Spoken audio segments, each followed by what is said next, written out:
University of Latvia.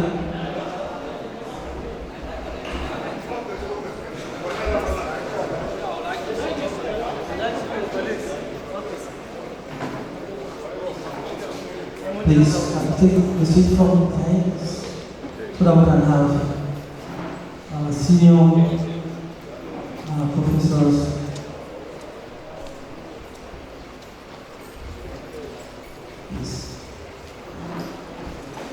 Please, from behind, please. Take your seats from behind.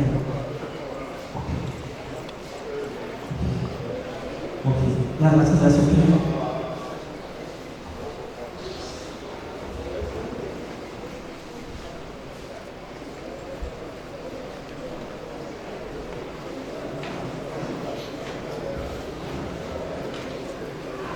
I would like to welcome the Inaugural Lecturer, Deputy Vice Chancellor, Administration, Deputy Vice Chancellor, Academic Affairs, and the Chairman.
Nasarawa, the land of our pride, home of solid minerals, rich in culture and agriculture.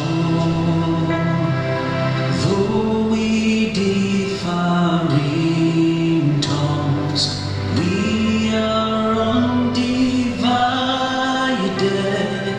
and steadfast. A land our forefathers strived for in hard work and dedication of our great heroes.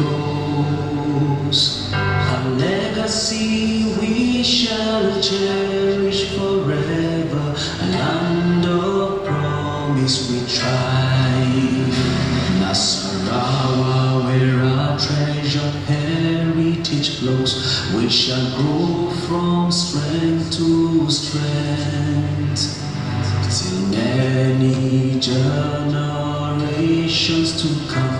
Our bright passion and loyalty lies in peace and unity. Nasarawa, stay together. We can move mountains. In God we trust, we are blessed. The Fulafia Anthem.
of this occasion and Vice Chancellor of the Federal University, officers of the university here present, inaugural lecturer, chairperson of the College of Medicine, distinguished members of the Senate of the Federal University of Latvia, registrars of the university, family members, heads of security agencies here present, senior teaching and non-teaching staff of the university, distinguished invited guests, students and fellow gentlemen, good afternoon and welcome to the 17th inaugural lecture of the Federal University of Latvia. Today's inaugural lecture will be delivered by Professor Abdullahi Jibrin, a professor of political economy and development studies. My name serves as your MC for this occasion. Before we begin, distinguished ladies and gentlemen, please permit me to recognize some of the dignitaries of the Federal University of Latvia. Please make welcome Professor Shehu Abdullahi. We'd like to recognize the presence of the Deputy Vice Chancellor, Academic Affairs, Professor Abdullahi. We acknowledge the presence of the Deputy Vice Chancellor, Administration, Professor Ali Ishaq Sugaba. We would like to welcome the Deputy Vice Chancellor of Research and Partnerships, Professor Samela Usman Dakes. We have the Registrar of the University here, Maala Nuruddin Abdul. We welcome you. We would like to welcome the Bossa of the University, Maala and Mr. Daniel Wilson, Professor Abdullahi. We recognize also the presence of the Chairperson and our Lecture Committee of Federal University.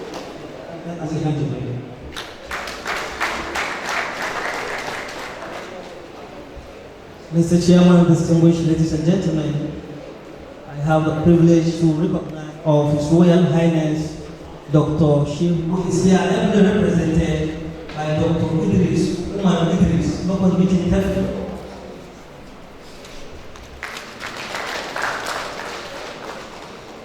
Dr. Idris is also the permanent secretary ceremonies by Dr. Abubakar Hassan Ahmed II, Magajin Garin, Nasarawa, and Dr. Kanhatu Usman Jibrin, and here in Nasarawa. We recognize the presence of His Royal Highness. We have here His Royal Highness Alhaji Umaru Adamu, Secretary. I'd like to recognize the presence of Honorable Barrister Muhammad Hassan Abdullahi. We recognize all members of the intellect. I'd like to especially welcome Honorable Daniel Mugawagazi, member of the Council of Assembly, and other members who are here for this occasion. We would like to acknowledge also the presence of Honorable Labaran Swaibu Magaji, National State Attorney General and Commissioner for Justice. They are here with acknowledge his presence. We'd like to welcome especially Professor Suleiman Bala Mohammed, the immediate past Vice Chancellor of Sarawak State University. Welcome, you sir. We recognize the Deputy Provost College of Education Apanga. If you see our acknowledge his presence. We have Dr. Nuruddin Muazu Fata, CLM, Rector of Isa Mustafa Polytechnic, Latvia. We recognize his presence. We especially acknowledge family members of the inaugural lecturer and many other dignitaries who have come to be part of this. The heads of security agencies who have come to be part of this. Time will not permit us, ladies and gentlemen, to acknowledge each of you by your names, but we want to say we welcome you to the 17th inaugural lecture of the Federal University of Latvia. Mr. Chairman, at this point I would like to invite the university for the welcome address.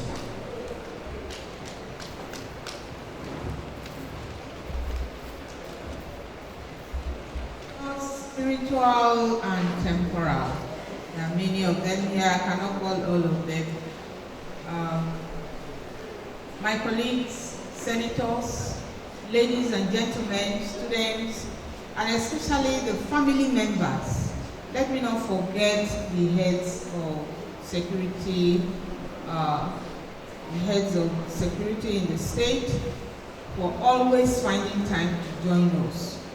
Today is the 17th inaugural lecture, 16 of which have been midwifed and born by Professor Sheikh Abdullahi, our Vice Chancellor.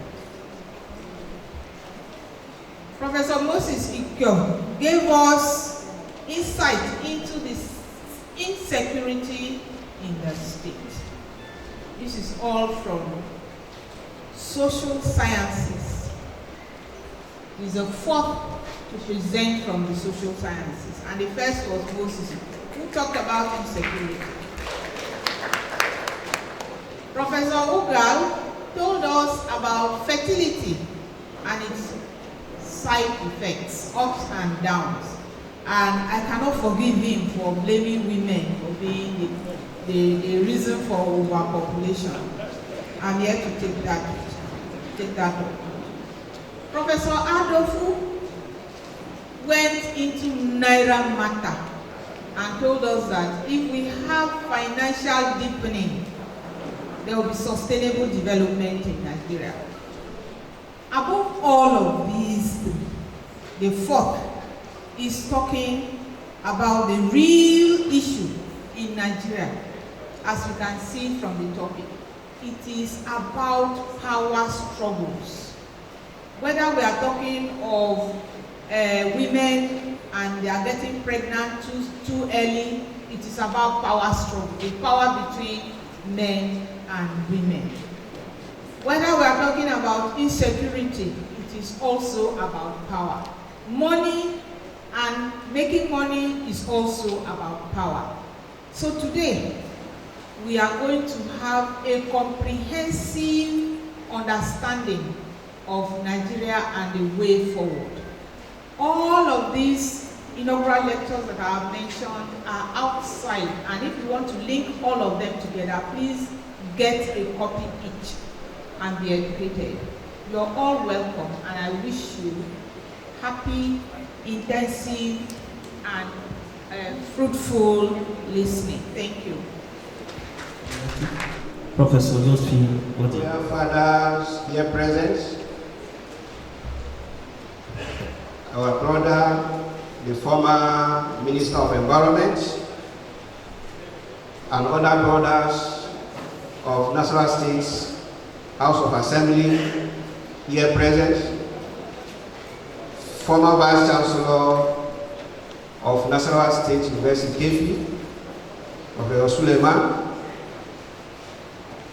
former Vice Chancellor of Nasarawa State University, Kefi, Professor Shamsuddin Amali is joining us online. The inaugural lecturer and his family members and other associates, the Senate members of Federal University of Lafayette, heads of other tertiary institutions in Nasarawa State, heads of security agencies in Nasarawa State, other teaching and non-teaching staff of Federal University of Lafayette, students, other invited guests, ladies and gentlemen, I welcome all of us to this very important occasion. It is with great pleasure that I welcome you all to Federal University of Lafayette. I begin this address by expressing my sincere thanks to all of you for attending our 17th inaugural lecture titled States, Power Struggle and Paradox of Development in Nigeria. Your presence here today is an expression of great support to this university.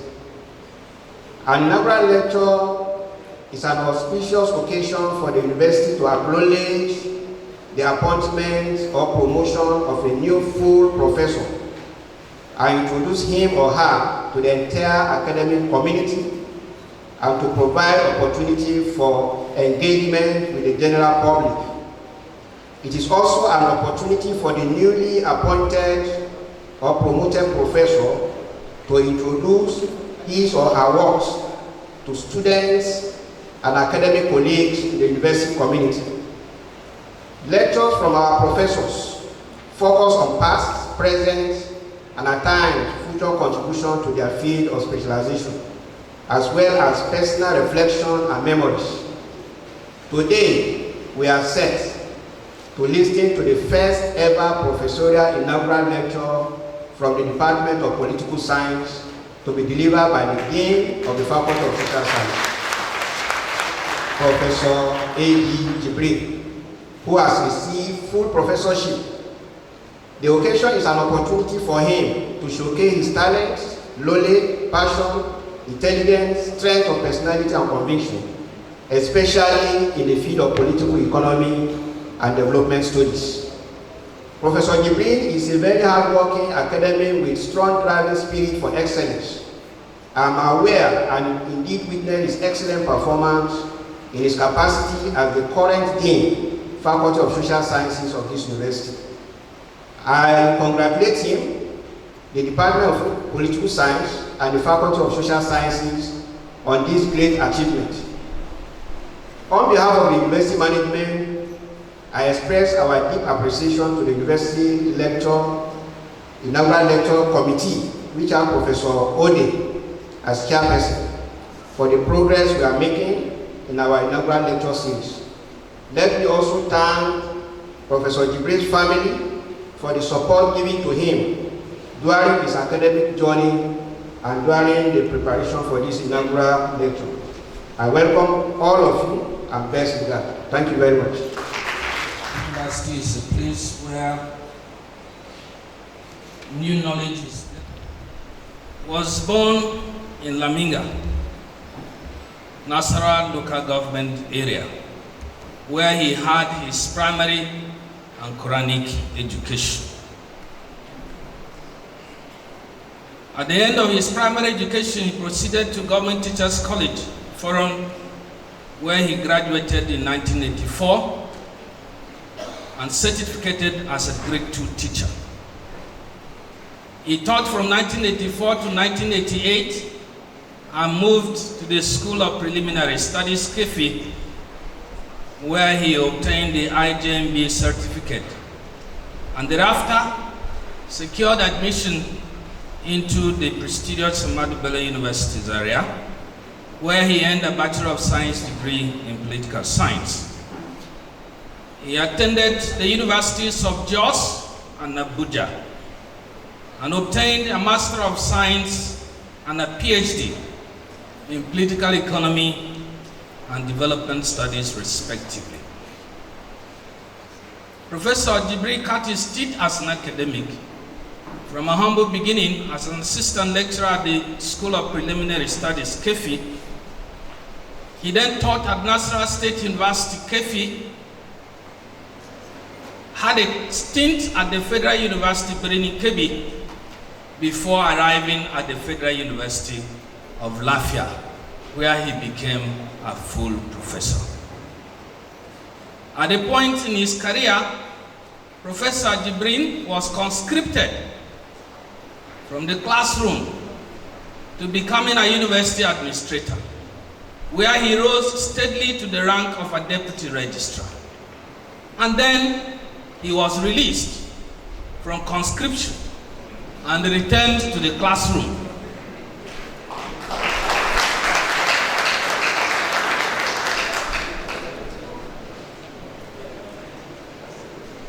In the university, as a lecturer, he has rendered various administrative and community development services, in addition to teaching and research.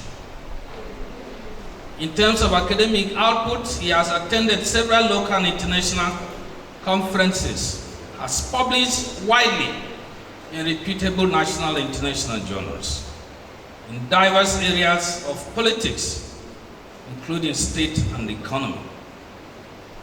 As part of his academic output, Professor Jibrin has participated in the development of curriculum at the master's and PhD level in our university and other universities. He has served in several university committees. Today, Professor Jibrin is the chairman of the Vice Chancellor's Advisory Committee.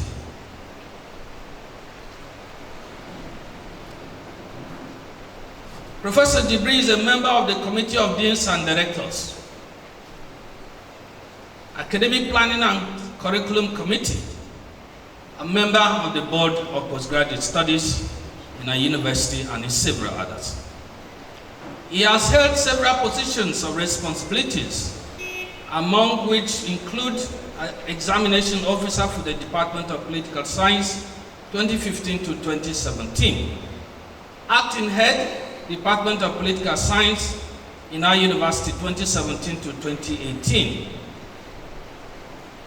Deputy Dean of the Faculty of Social Sciences 2020, Acting Dean, Faculty of Social Science 2020, and today Mr. Vice Chancellor, Professor Abdullahi Jibrin is a full Dean of the Faculty of Social Sciences since 2023. Professor Jibrin has graduated many master's and PhD students. He has participated in the assessment of candidates for promotion to the professorial ranks. He is an editorial member of the International Journal of Public Policy. He has received several honorary awards and recognition, one of which is a traditional title. No wonder there are many traditional rulers here today. Mr. Vice Chancellor, this professor is not only a professor, he is also a man who has successfully married tradition with modernity. He is a title holder of Tafidan Lamiga. He has received several awards, recognition by National Association of Political Science Students for the Federal University of Benin in Kebbi, received an award of excellence presented by the Faculty of Social Sciences students in 2021. Professor Jibrin is a member of various professional associations, including the Nigerian Political Science Association, Nigerian Institute of Management, Chartered Institute of Administrators, and Nigerian Institute of Management Consultants. Professor Jibrin has not also failed to reproduce himself because he is married with many children.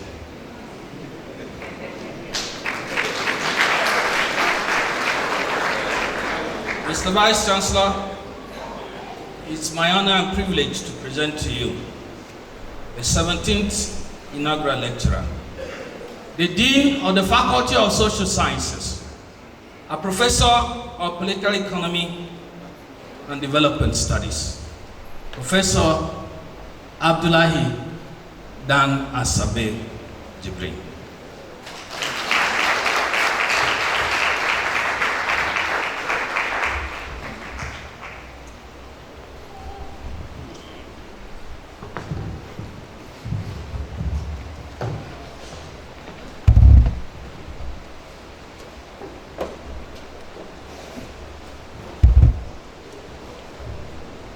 أعوذ بالله من الشيطان الرجيم بسم الله الرحمن الرحيم.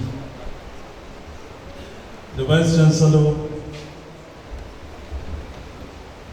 Deputy Vice Chancellor Academic, Deputy Vice Chancellor Administration, Partnership, other principal officers, Registrar, Bossa, University Librarian, my colleagues, deans and directors, senators of Federal University Lafayette,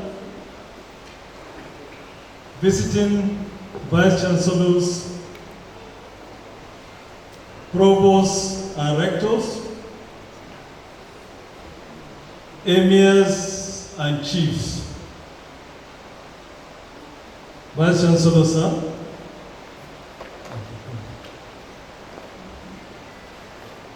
Thank you. I'm happy to say that I have all my emirs here. I belong to so many towns and villages. So I'm happy that they are all here. The emir of Ara is also here. They, alhamdulillah.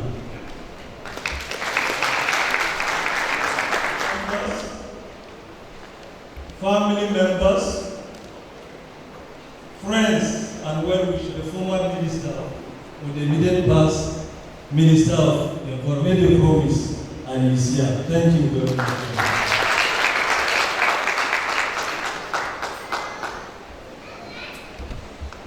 Friends and well-wishers, classmates from primary school, secondary school, course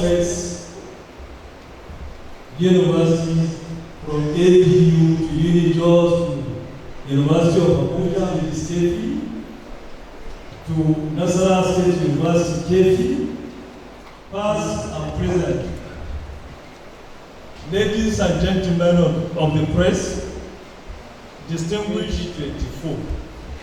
Vice Chancellor, sir, since I have started with grateful to Allah, permit me to continue with acknowledgement before the actual presentation of my inaugural lecture.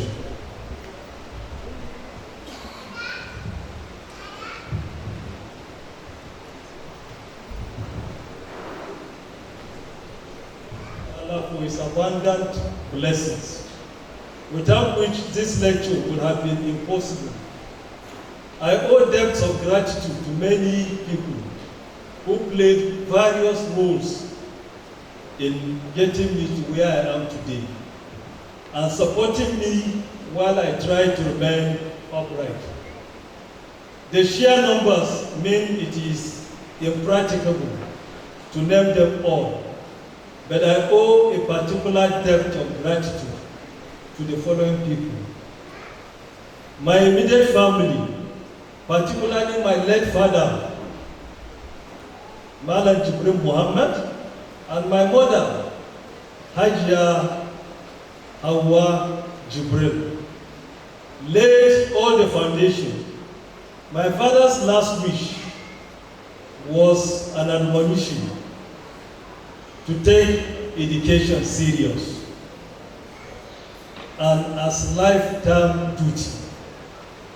My mother reminded me of this constantly and brought me up strictly to know the difference between right and wrong and avoid wrongdoing that will tarnish our family name. My siblings continue this traditional upbringing.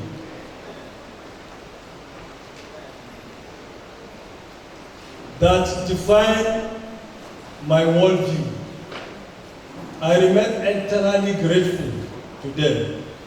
My brothers, Usman, Likita, Dalami Salu Jibrin, Alaji Ahmadu, Alaji Ibrahim, and my sisters, late Habiba, late Zainab, late Hajiza, late Fatima, and Larai, are not only parts of my story, but they are collective sacrifices, devotion, and love provided the crucial ingredients that I needed while growing up.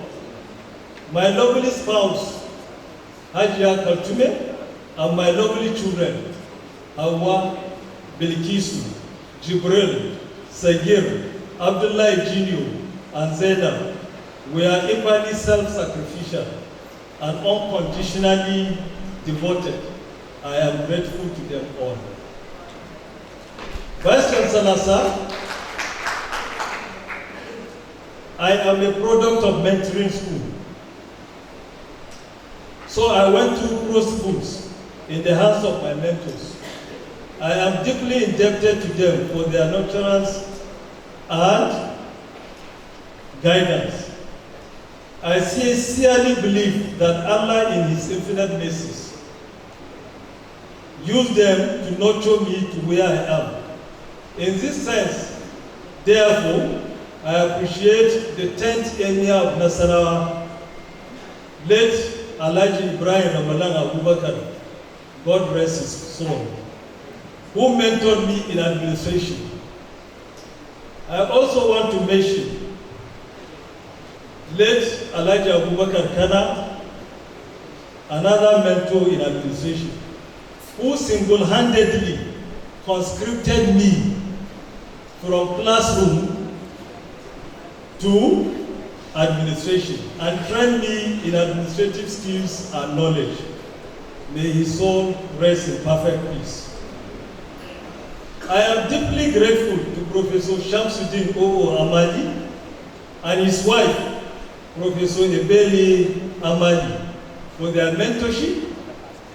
I am also thankful to them for always being there for my family. I must thank my brother and friend, Professor Suleiman Bala Mohammed, for always standing by me.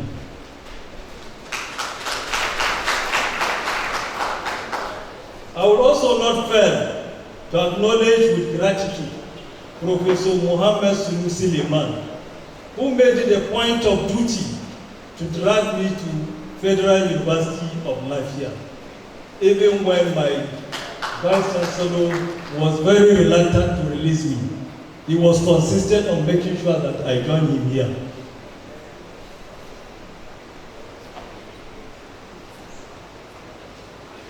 I am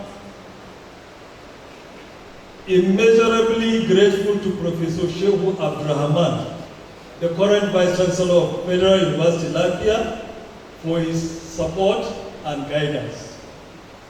I must especially acknowledge the contributions of my academic mentors, in person of Professor P.P. Isa, Professor Sam Ebu, Professor Kabir Mato, and others too numerous to mention.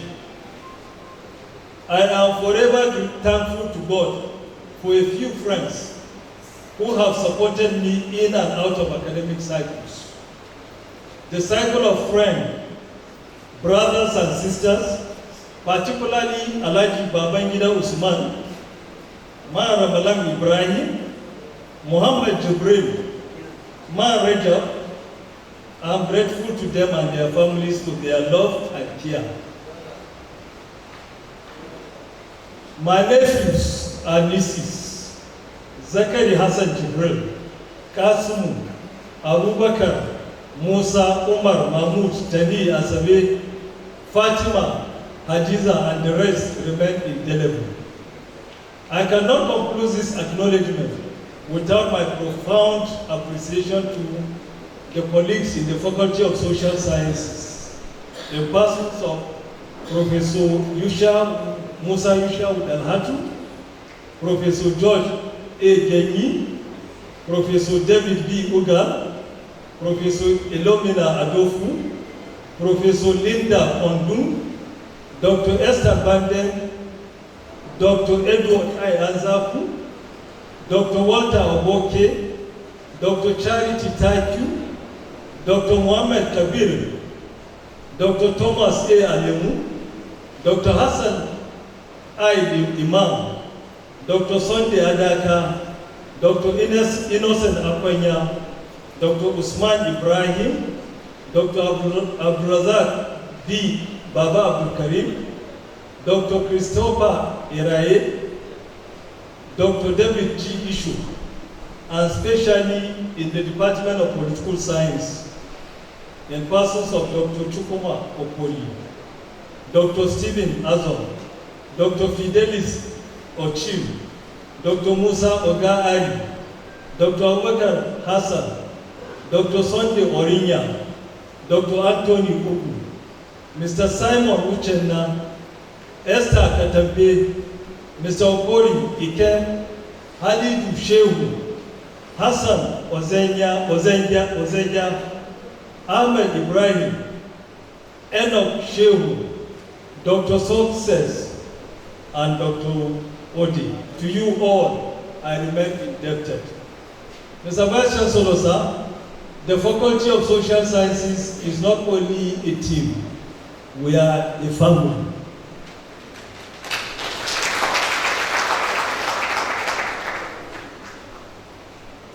I express my appreciation to all the principal officers of the universities, my colleagues, deans of all faculties. Last but not the least, I appreciate my students, both undergraduate and graduate, past and present, and the staff in the faculty office, Mrs. Ojoji Nemi, Abubakar Apeshi, Mohammed Tukur, Umar, Yasir, and Danjuma.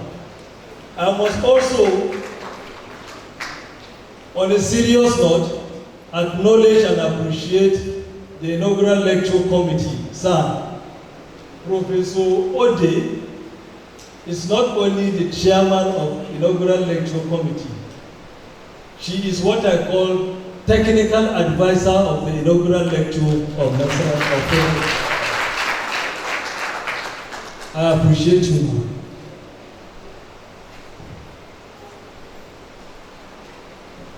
Lest I forget, I thank Mr. Adebayo Adewale Abdulgani and Mr. Pam Richard Rim for their support in putting this lecture together. Vice Chancellor, sir, I would like to end the acknowledgement by appreciating the Almighty Allah for his gift of life, guidance, good health. May he continue to give his endless blessed salutations to our noble prophet, Muhammad sallallahu alayhi wa sallam.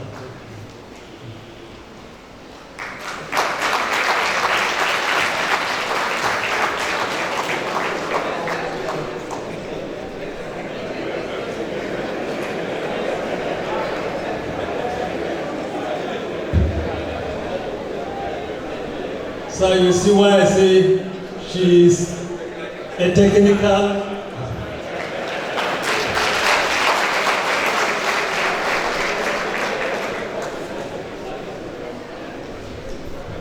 Now back to my lecture, sir. And I start like this. At independence on October 1, 1960, there was much expectation that Nigeria will soon be a leading power in Africa. This high expectation was based on the country's enormous material and human resources that the country is blessed with. Nigeria has an estimated land area of about 910,770 square kilometers. Now, 34% of this square kilometer can support all year farming. Vice Chancellor, sir, you are an agricultural economist, and I'm sure you know what I'm saying. Those holding enormous potential for agriculture and food security. Similarly, Nigeria's estimated population is, as at the last time I checked, statistics keep changing every minute, particularly statistics dealing with population and poverty and inflation in Nigeria. Nigerian population is at 228,293,150 people, making it one of the world's most populous countries based on the World Bank report. World Bank has also revealed the fact that 65% of the estimated population are young people between the ages of 15 to 35. That means that about 140 to 148 million Nigerians are youth. This has a significant implication for the global market and political economy. Another advantage that Nigeria enjoys is its ethnic and cultural diversity. We are blessed because we have about 225 tribes and then 445 languages, different languages that are being spoken in Nigeria. However, despite these potentials, Nigeria remains underdeveloped, raising questions as to why a country with such enormous potential remains underdeveloped, or fails to translate its potential into security, development, and prosperity for its people. Put differently, why has development eluded Nigeria despite its enormous potential? Vice Chancellor, sir, I have devoted myself to interrogating the problems of the post-colonial Nigerian socio-economic formations from the perspective of the Marxian political economy, particularly as they relate to the issues of development, resource conflict, poverty, ethno-religious crisis, power contestation, and inequality. In doing so, I have not only raised questions on the vexing issues of powerlessness and destitution, but also the unequal access to political power and resources. In this lecture, therefore, I have interrogated the state, power struggle, and the paradox of development in Nigeria. The hope is that peculiar development problems and the intricate dynamics shaping Nigerian political economic choices will be brought to fore. Vice Chancellor, sir, this is the first inaugural lecture from the Department of Political Science of the Federal University of Nigeria.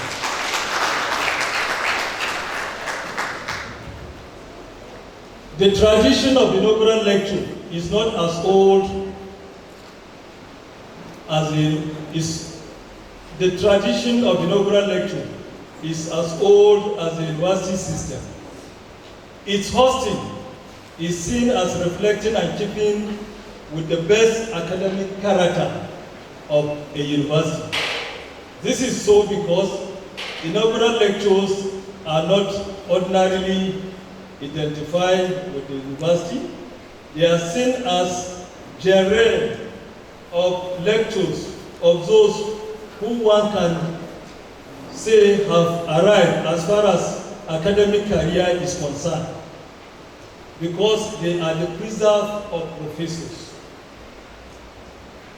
At this juncture, I want to congratulate the Vice Chancellor and his administration for reviving the practice of giving inaugural lecture at this university and sustaining it. Indeed, of the 17 inaugural lectures given at this university since its inception, 16 were presented during Abdurrahman's tenure.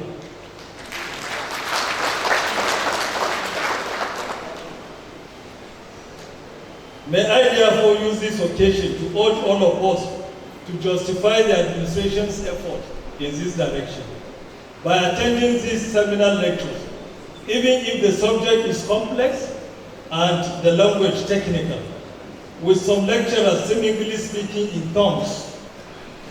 You can get interpreters after the lectures to help you.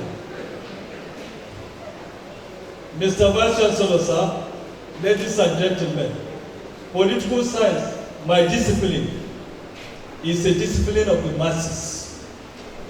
The subject matter we deal with are commonplace. Our language, though technical at times, is more often than not comprehensible enough.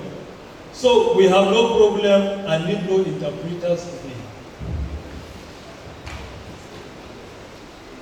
Vice Chancellor, sir, discourses on state power, power struggle and paradox of development in Nigeria, while not new, have recently been in the front burner of scholarly and national concern. The reasons for this are not far-fetched. First is the fact that there has been a swift decline in the ability of the state to provide for the basic socio-economic needs of the people. Secondly, there has been increased exclusion of segments of the elite and the bourgeoisie in distributing the spoils of office and an acute marginalization of the majority of the population from the benefits of development projects and social provisions. So, the point being made here is that Nigerian state has retreated, and as state retreats, it creates space for non-state actors to occupy the space created by the retreatment of the state. And in the process, what happens is that the non-state actors unleash violence to the spaces they have occupied. And that explains why today in Nigeria we are experiencing terrorism, banditry, kidnapping, because state has withdrawn from its expected role for the citizens.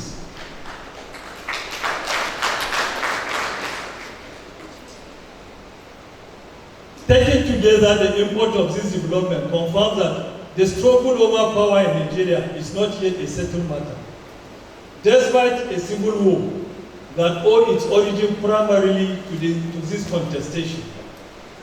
In Nigerian academic cycles, the problematic of power struggle and access to its benefits are the Achilles heels of the legitimacy status of the Nigerian state.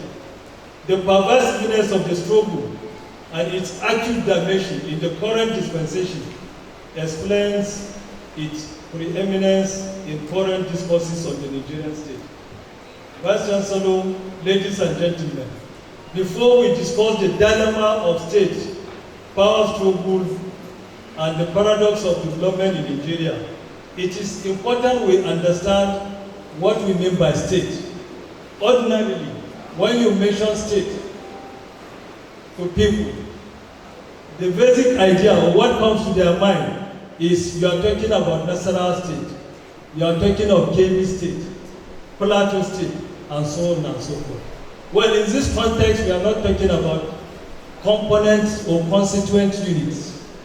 We are talking about a territory with a population, with government, with sovereignty, and that territory is permanent. That is why it is always very difficult for part of a state to secede. You will struggle and struggle, but secession is not, because state is meant to be permanent. In doing so, let me just consider two scholars. This is based on their ideological orientation. Max Weber and Marx. Max Weber considers state as a compulsory political organization with a centralized government that maintains a monopoly on the legitimate use of force within a particular territory.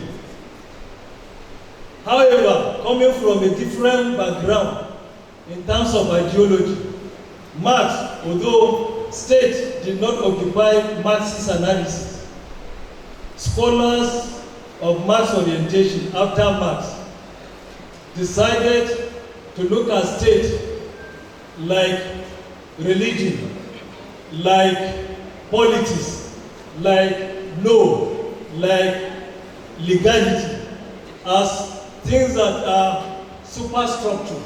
As far as Marxist school is concerned, what is important, the substructure of any society determines whatever happens in society.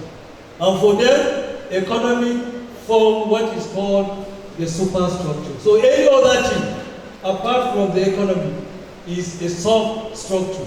And that's why it didn't occupy the mind of Marx. But scholars of Marx orientation later felt the need for them to actually address state. And in doing so, Marx portrays the bourgeois state as a parasitic built upon the superstructure of the economy and working against the public interest. As far as Marxists are concerned, state is working against the interests of the citizens. He also argues that the state mirrors class relations in society, acting as regulator and repressor of class struggle and as a political power and domination. Marxists believe that the role of the modern bourgeois state is determined by its function in the global capitalist state or capitalist order. Scholars of various ideological orientations, like Botti, Hobbes, Spinoza, Locke, etc., define the state in multiple ways. The debate of what state has taken extensive scholarly work. In order not to bore you with what state is all about, for the purpose of today's lecture, this lecture considers states as a phenomenon that covers every human activity, from education to economic management, from social welfare to sanitation, to external defense. The state shapes and controls, regulates, supervises authorities, and prescribes even those aspects of life thought of as personal or private. We always make the mistake that there are private and public life. For instance, if you marry a wife, you think that she's your private, or your life is private between you and your wife. But because the state supervises the conduct of citizens, what you think is private is also public as far as the state is concerned. Sometimes we say religion is between you and your God. No, the state too has a role to play.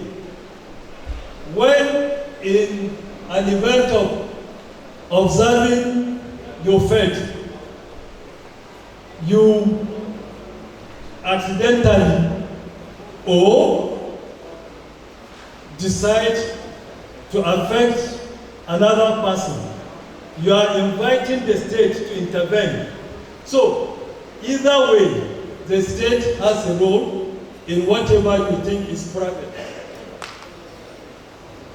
Now, it is important also to understand the emergence of the Nigerian state. I will not bore you, I have a long story there, but let me quickly go to how the Nigerian state emerged from the story of 1884 and 1885 Berlin Conference, where super nations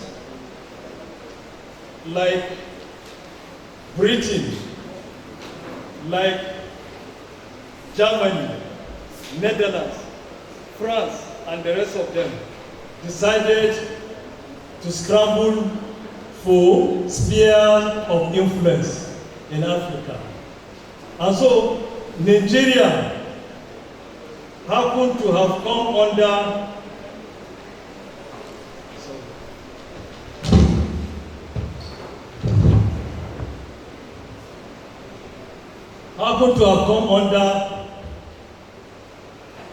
the colony, happened to have become a colony under Britain.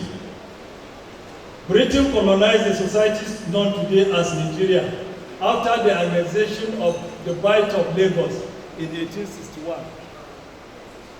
For those of you who are historians, from 1861 to 1960, when Nigeria became independent,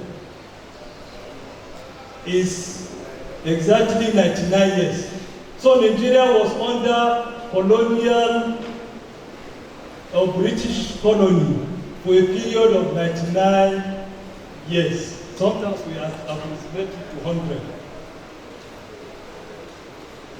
Now, in 1906, Britain merged the small Lagos colony and the Southern Protectorate into a new colony of Southern Nigeria.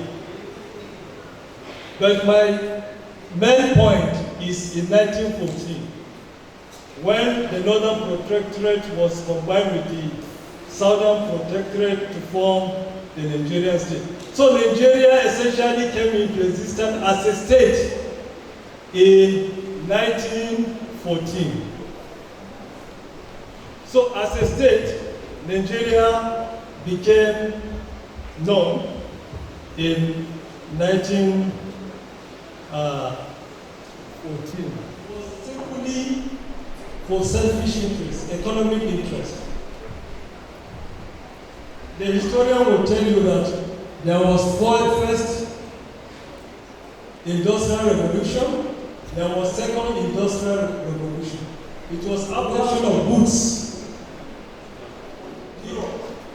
The European powers began to look for markets for massive goods. This was the main reasons why they engaged in colonial enterprise. So because Nigeria was a superimposed colonial enterprise that have remarkably impacted on how society removed from society. This is because it drives and operates more or less over and above society. And it does this through transformation. Essentially, there are three major factors when you are discussing the Nigerian. Second, factionalization between the diversities, regionalism, religion, and ethnicity. Ordinarily, regionality should not be a problem, but because we have used and mismanaged these diversities, we tend to use them as tools for selfish aggrandizement. So, originally segmented elite struggles for political power by mobilizing religion, regionalism, and ethnicity. The faction and perpetuate its control of state power. This means that identity-based politics. When we talk about struggles, we are talking about the intricate play, contestation, and dynamics within the complicated fabric of social and political frameworks, where individuals and collectives contend for dominion and sway. It involves challenging and creating power, allocation of resources, and formulating of decision-making programs, frequently combinating intention, conflicts, and calculated strategic maneuvers. Power struggles manifest themselves, societal views, and exerting a profound influence dynamics. Power struggle, resource distribution within a given society. It is a battle between factions and fractions of the power elite on how, in the Nigerian context, involve not only the manifestation of competition, but also formal and informal institutions. Because of the Nigerian state, I think that is the crux of it, prebendalism and patrimonialism. The rest-seeking elements that contrast to the previous era, where regions kept most of their revenue. We are much richer than the central government. The vast revenues from oil are used as prebends. I try to explain the prebends or prebendalism to a situation where stakeholders or people holding position of responsibility use that position as a source of generating or using state resources for their benefit and the benefits of their supporters. In another way, patrimonialism is a governance system in which all powers flow directly from the ruler. There is no distinction between the public and private domains. Whatever is for state, whoever is in power believes that he owns, it is his right to dispense what is there as if it is personal. So there is no clear demarcation between the domain of private or the domain of public. Now, what is this paradox that we refer to in this lecture? I like to ask briefly if you are ready to present, before I present, just present that clip, please. You just say, what is there is saying that, according to our president, in 2022, when he was running for president, he said, political power is not to be served in a restaurant. It is not served in an a la carte. It is what we are doing. It's been determined to do it at all costs. Fight for it, grab it, snatch it, run with it.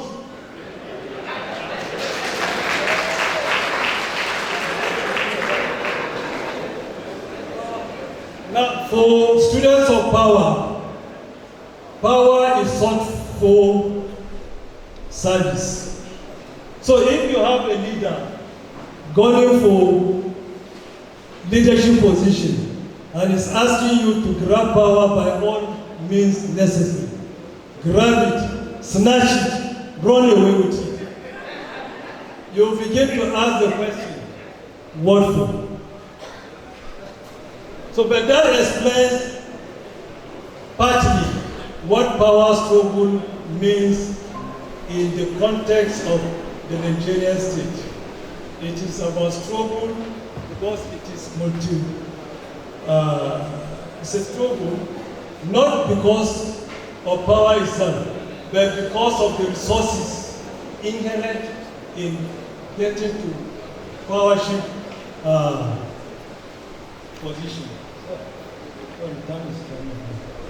Now, putting in summary, what I have is that today the Nigerian state is inflicted by several factors as a result of the rentier economy, as a result of power struggle, as a result of the way and manner in which we utilize or employ our diversity of regionalism, religion, and ethnicity.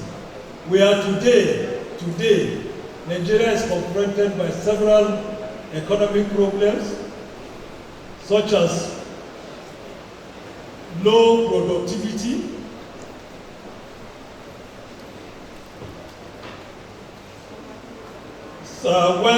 weak governance, poor infrastructure, inflation, exchange rate volatility. All these things are problems. Today, all of us are paying, go to the market and see what is happening. It is because the state has withdrawn from its own responsibility to the citizens. We have decided the Nigerian state has imbibed the neoliberal policy. That explains the withdrawal of fuel subsidy. once you withdraw subsidy. And constitutionally, in Chapter 2 of the Nigerian Constitution, the security and welfare of the citizens is the primary responsibility of government. In Nigeria today, what the government does is to withdraw all welfare issues. Primary, secondary, now tertiary institutions are bearing the brunt of withdrawal of welfare. The security challenges we are facing today is also as a result of what is happening. Those who cannot meet their daily needs, their daily requirements, they become a ready-made army to be recruited to unleash violence to the citizens. In summary, what I have just done, sir, is to say that in this lecture I arrived at an understanding of the fundamental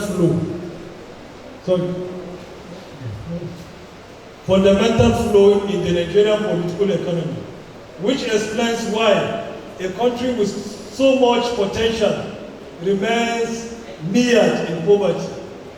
Ruling elites all feel that their positions entitle them to unbridled access to public resources with which they not only satisfy their own material needs, but also service the needs or wants of some clients or their clients. This criminal diversion of public resources for selfish ends starves the state of funds for development, increases poverty and inequality, and intensifies an unhealthy rivalry and competition for public office that triggers pervasive instability. There is therefore a fundamental contradiction between the abundance of human and material resources and the lack of development in Nigeria, which is a paradox. I have enumerated my recommendation on what is to be done.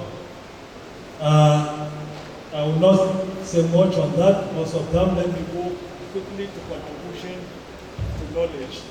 Vice Chancellor, sir, my major contribution to knowledge is the application of the state theory and power struggle to the crisis of development brought about by rent-seeking, prebendalism, and patrimonialism.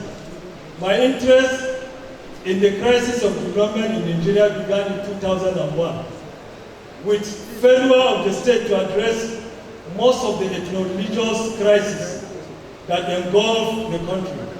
This led me to research the political economic of ethno-religious crisis in Nigeria, where I identified and analyzed the various causes of both political and resource-based crisis. It is during this research that I realized that for an in-depth understanding of the phenomenon of ethno-religious crisis, there is a need for a better experience and appreciation of the nature and character of the Nigerian state. I also wrote an article, The Nigerian State, Rule of Law, Good Governance, and Development, which appeared in the International Journal of Innovative Research and Development, where I argued and attributed the crisis of development in Nigeria to the lack of commitment of government at various levels to promote sustainable development. I further posited that there is a nexus between the development and poverty, and various, which constitute the root cause of insecurity in Nigeria.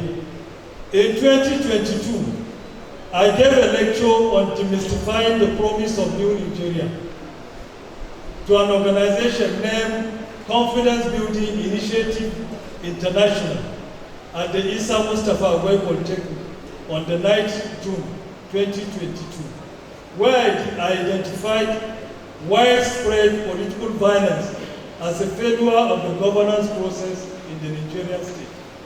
In all this and many others, I have sufficiently demonstrated that the ruling class in Nigeria has exploited the country's resources without substantial and sustainable benefits for the people. Vice Chancellor, sir, this lecture has reinforced the fact that Nigeria is a class society. It has sufficiently demonstrated that the burden of the paradox of development lies with the poor, vulnerable, and oppressed people of Nigeria.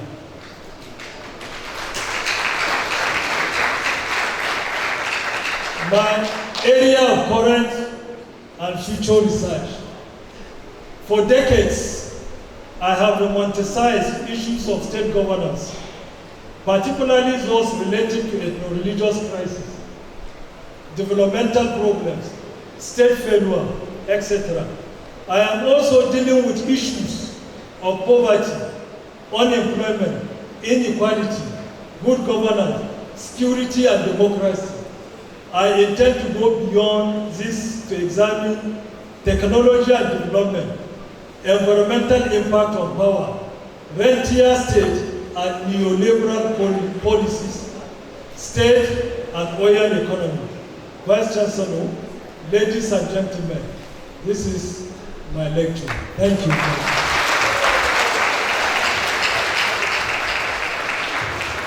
Please can we give him a standing ovation? I will keep clapping for him for that wonderful presentation of the 17th inaugural lecture.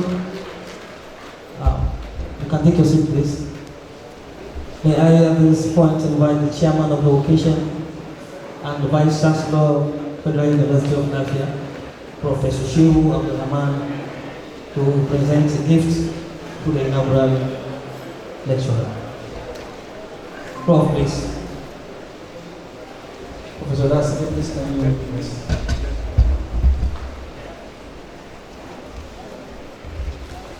Can you move closer, sir? Yes. The mic.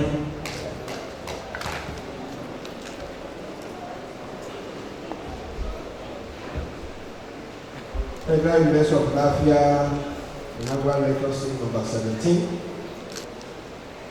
Faculty of Social Sciences, Certificate of Merit awarded to Abdullahi Jibrin, Professor of Political Economy and Development Studies, Department of Political Science, on the inaugural lecture presentation titled State Power Struggle and Paradox of Development in Nigeria, today, 25th June 2024.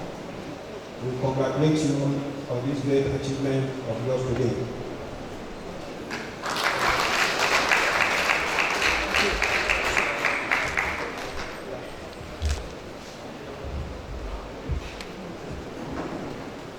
As usual, this is a symbol to show that you are a professor that has been inaugurated. So anybody that comes to your office and see this, they know that you have presented your inaugural lecture. If you go to any professor in this university and you do not see this, that professor has not presented his inaugural lecture. So congratulations.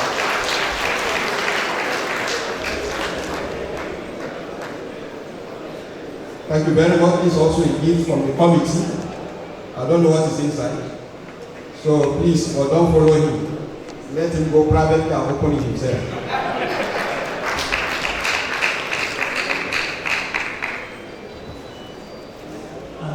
Announcements. Other members present. So the inaugural lecturer said, grab it, snatch it, and take it.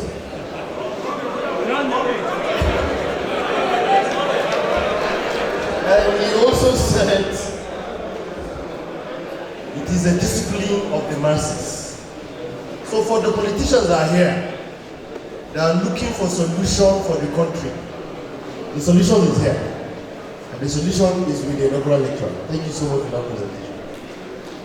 I've been asked to announce that after this, there is a grand reception at the Taal Conference Hotel. and you're all invited. Come and enjoy yourself. There will be power there. Thank you. Gentlemen, with this vote of thanks of the university, I would like to request that we please close this session with prayers according to our different faiths and silently, please.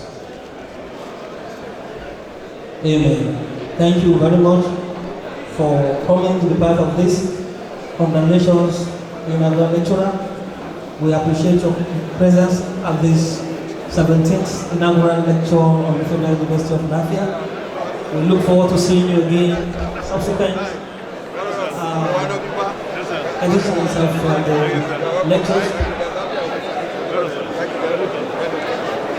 Please, nobody should pick anything from the high table except if you are aid of those who have stand here. Please, if you are not an aid of any of the official officers, do not pick anything from that high table. Please.